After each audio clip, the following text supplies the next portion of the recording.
Shalom Aleichem, and welcome everyone as we get the chance to look at the Parsha again and to learn some valuable lessons. In this week's Parshat Pekudei, which literally translates into the reckonings, Elu Pekudei Mishkan, these are the reckonings of the tabernacle. Moshe Rabbeinu goes through what material was donated to the Mishkan and how it was used. And the Midrash Rabbah says, "V'lama also imohim cheshbon." Why did Moshe Rabbeinu make a cheshbon? Why did he start showing off, explaining all the accountings, all the reckonings of the expenses? Isn't it true that HaKadosh Baruch Hu, he believes in Moshe? He said about Moshe Rabbeinu, Lo chen avdi Moshe b'chol beti ne'eman hu. He's the most trustworthy person. So why did Moshe Rabbeinu say, come, let's take a look. Let's go through the reckonings. Let's see what was donated. Let's see how it was used. Why did Moshe Rabbeinu do this? So the Midrash tells us that it says in the Torah, Vehibitu acharei Moshe, that they would gaze after Moshe. That when Moshe would go out of the tent, the entire people would stand up and would remain standing, everyone at the entrance of the tent, and they would gaze and look after Moshe until he arrived at the tent. Now this words, V'hibitu acharei Moshe, that they gazed after Moshe, the Midrash gives two opinions of what these words mean.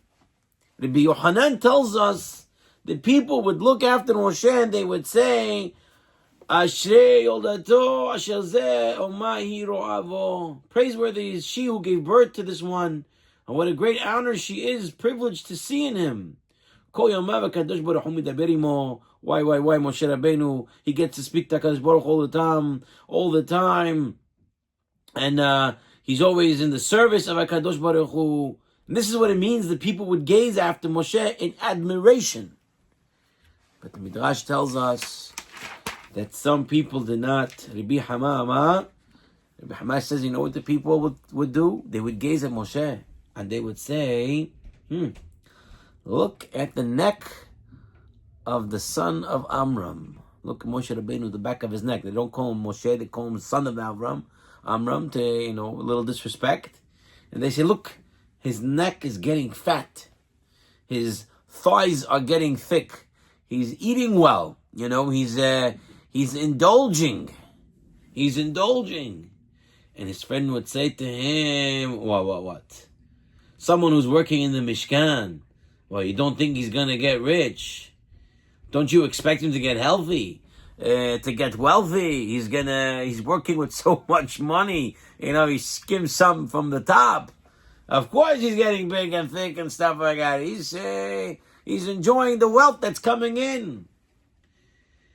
When Moshe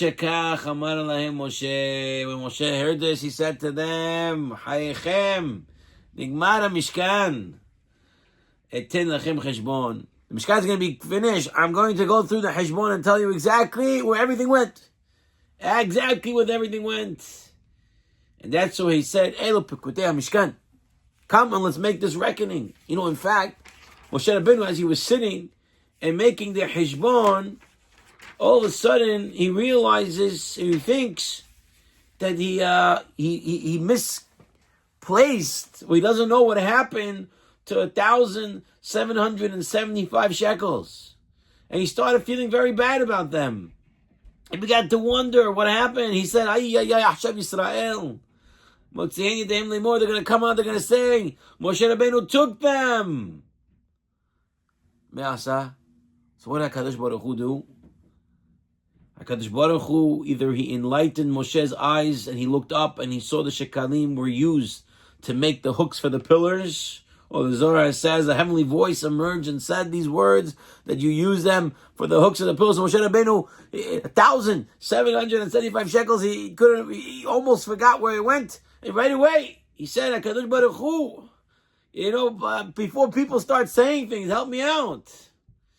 And this way, all of Klal Yisrael knew exactly what everything was used for. I mean, there's a couple important things to come out of it here. We'll just mention one quickly, and then we'll go to the one we want to get into. Number one, Rabbi Yochanan and Rabbi Hama. Some people, they what's it called? They saw Moshe Rabbeinu. They said, "Wow, what a guy! We want to be like him." Some people saw Moshe Rabbeinu, and they said, "Oh, his back is getting fat, his neck is getting thick, his thighs are getting thick." Two people can see the exact same thing. And if the person's on the madriga, on that level, he's going to appreciate what he sees. And if he's not, he's going to find a partner to say things nasty about a holy man like Moshe Rabbeinu. Now, the truth is,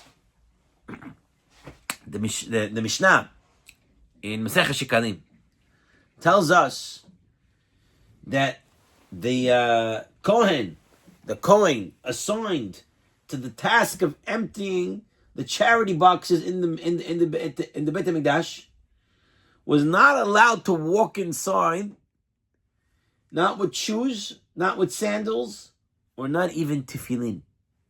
Why?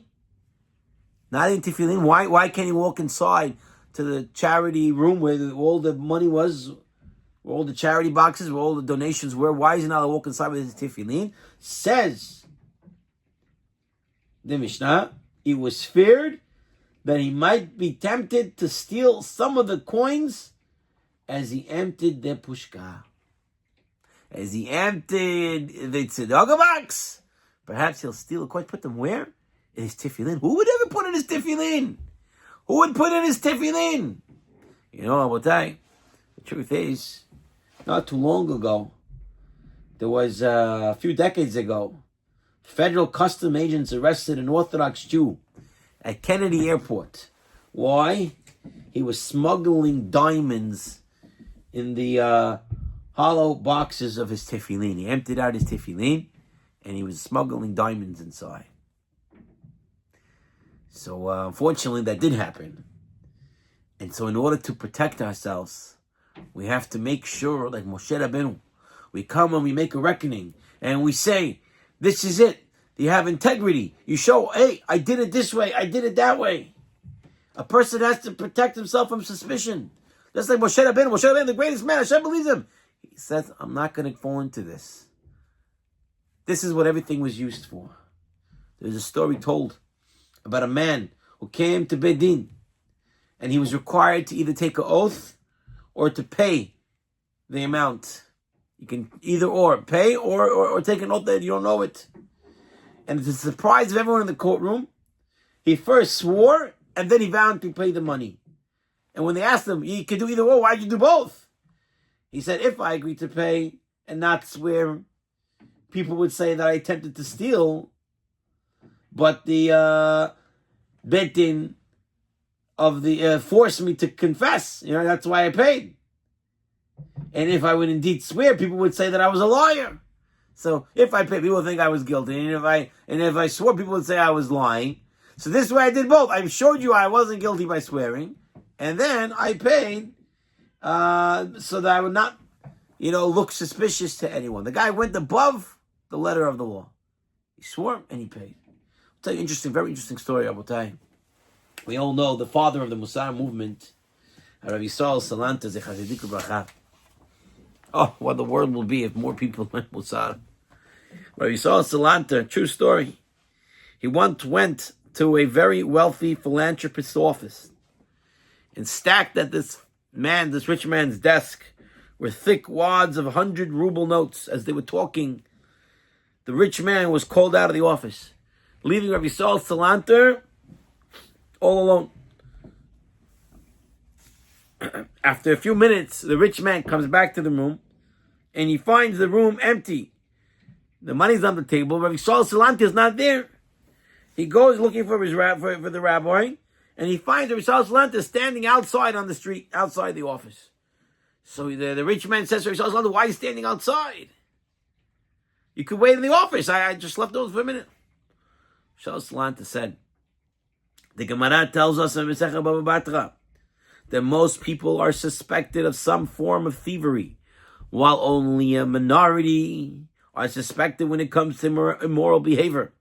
And yet we know the Chachamim, they made an Isser Yuchud to be alone with a unrelated woman. A man is not allowed to be alone. He's forbidden to be secluded with a woman who's not his wife, mother, grandmother, sister, daughter, or granddaughter. So certainly, one must be careful not to permit yichud with money that's not his own. If you can't be alone, where most people are not choished that they're going to do something, and yet with money, people are suspected to steal. So obviously, I cannot be there. I cannot have yichud with the money, says Rabbi Saul Shalanter, and he runs right out. I will tell you how important it is for us to be above people's suspicion. The Midrash starts off this week, and it tells us a pasuk in Mishlei, and it refers it to Moshe Rabbeinu. It says, Ish emunot, Rav berachot. A man of integrity has many blessings. Midrash says this is Moshe Rabbeinu. Moshe Rabbeinu was a very, very successful individual. But how is his success coming? He was a man of integrity. He was honest. There's a lot of people out there that never, chas v'shalom, they say, can't be honest in business. We're not going to make any money. Can't be. Chas v'shalom, chas v'chadila. HaKadosh Baruch Hu wants to give you all the berachot. And he wants to see that you're following the Torah. If you follow the Torah and you do what's supposed to be, you're going to get all the brachot. But the minute you start finding loopholes this way, that way, the brachot don't come. So obviously you're going to have to do stuff illegally. But then you're going to get caught. And then Hadu Shalom is going to get paid. And then this, and then that. For what? But Ish Emunato, la berachot. The Vilna Gaon would say, Ish Emunato. Ish Emunato means a person who has emunah and realizes that all finances of my Kadosh Baruch Hu, Rav berachot, he's going to be blessed with many, many blessings. Baruch Hashem, I was able to see this example by many people, especially by my grandmother, who in life always was very simple and always was, I don't need more. I'm happy with where I am. People said, but you can get this and you can get that and you can get this program, that program. You can buy this and you can get that. And she said, I'm happy right here where I am in this apartment, right here with what I have. And it was a very person with a lot of integrity. May HaKadosh Baruch Hu let her neshama go higher and higher. Gan Eden. And may we all be zeicha to a beautiful life of integrity, life of emunah. And may we all have a beautiful Shabbat Shalom.